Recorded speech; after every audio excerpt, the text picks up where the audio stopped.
Abdullah, toi bien. La fonction essentielle du centre SL, c'est d'accueillir des jeunes, de leur octroyer des activités, notamment on travaille sur la socialisation et l'insertion professionnelle. Nous avons une capacité d'accueil de 60 jeunes.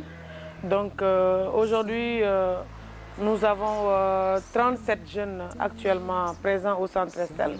D'autres sont inscrits mais sont à la maison parce que nous n'avons pas de bus qui va les prendre à domicile.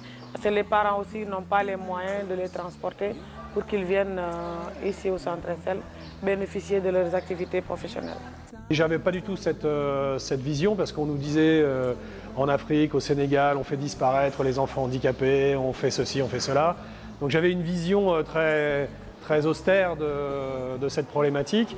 Et quand moi j'ai rencontré, que j'ai pu parler avec les parents, et puis de voir leur détresse par rapport à cette situation de leurs enfants qui étaient vraiment dans de sales conditions, et puis des conditions d'insécurité parce que les fils électriques étaient dénudés à nu, et puis les vitres cassées, enfin c'était vraiment une catastrophe.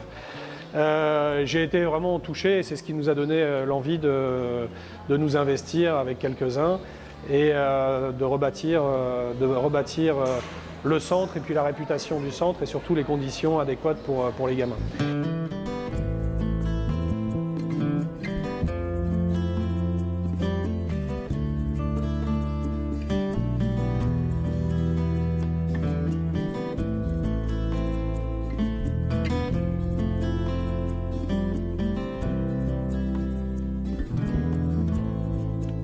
Le centre Estelle, pour moi, c'est une école que j'ai trouvée qui répondait aux besoins de la pathologie de mon enfant.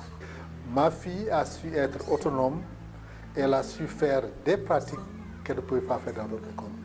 Elle a fait de la céramique, elle a fait de la coiffure et même de la restauration. Et tout ça, c'est des acquis qu'on a pu avoir au centre Estelle. C'est la seule fille que j'ai qui est comme ça, mais je me plais, c'est un don de Dieu. Pour moi, c'est un don de Dieu. Il faut s'accommoder avec ce que Dieu nous a donné. Je suis un musulman croyant. Donc, pour moi, elle n'est pas différente des autres enfants que j'ai. On les apprend à être autonomes, à être social. Et maintenant, nous faisons de l'apprentissage scolaire pour les jeunes qui peuvent vraiment le faire. Dans le programme annuel, nous faisons ce qu'on appelle la visite à domicile. On allait voir les parents chez eux et essayer de voir l'évolution du jeune au sein de sa famille. Nous avons eu vraiment la félicitation de beaucoup de parents parce que voilà, au départ, les enfants ils sont enfermés dans les maisons. Parce que certains parents ne sont pas trop informés par rapport à l'handicap de l'enfant. Ils se disent que cet enfant, il ne peut rien faire. Je l'amène peut-être à l'école, je dépense des sous, ça ne va pas aller. Mais quand ils viennent, ils voient que l'enfant commence à progresser. Il commence à devenir autonome, il est social et il a toujours envie de venir à l'école. Donc nous, ça nous rassure. Par exemple, un enfant qui faisait pipi dessus, il vient, il progresse, s'il a envie de faire pipi, il va dans les toilettes. Déjà, c'est un acquis vraiment important. Tu aimes bien faire ce travail? C'est qui tes éducateurs ici? Samba. Samba et Mariam, tu as quel âge? 20 ans. C'est comment ton nom? Toi, comment tu t'appelles? Oui? Popé. Lui, c'est Popé. Pape Oumar Diallo, mais son diminutif, il te dit Popé. On travaille toujours en équipe. Depuis la direction jusqu'au gardien, tout le temps, on a des réunions pédagogiques que nous faisons tous les mercredis. On est ensemble, chacun pose le problème de sa classe. S'il y a un jeune spécialement qui a des difficultés, on essaie de résoudre ça ensemble. On a tout remis en place, notamment le conseil d'administration, les activités qu'on a mis en place, la rénovation du centre grâce à l'aide de Solidarité Laïque. Donc tout ça, aujourd'hui, nous avons espoir avec la nouvelle équipe, avec les nouveaux encadreurs, l'encadrement qui était là, aussi avec l'aide des parents d'élèves. Donc aujourd'hui, nous sommes très contents de pouvoir avoir un nouveau centre, à pouvoir aussi reprendre nos activités.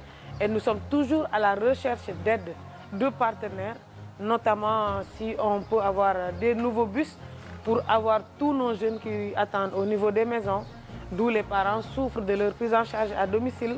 Donc ici au niveau du centre, on se bat cœur et âme, chaque jour on est là, du lundi au vendredi, avec l'aide des volontaires, que même une des volontaires que Solidarité Laïque nous a pris en charge, Alexandra, qui fait d'énormes travail aujourd'hui. Donc on peut souffler. On est sur un budget de 50 millions annuels.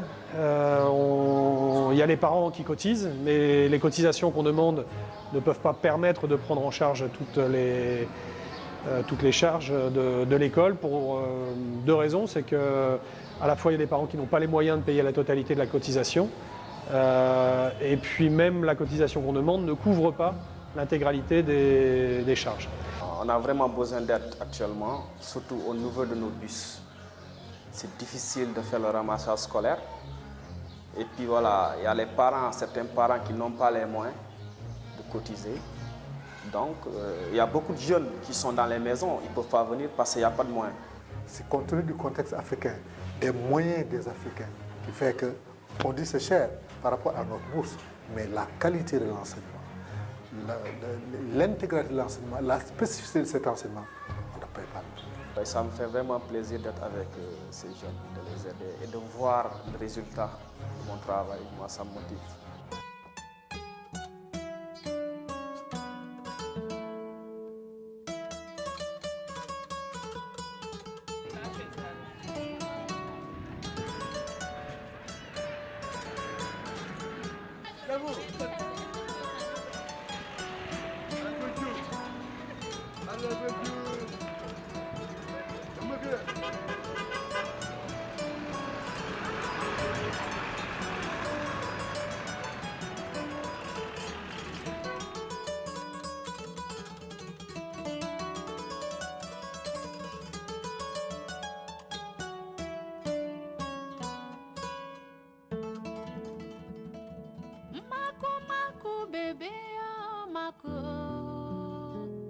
Maku maku bebe oh makusa.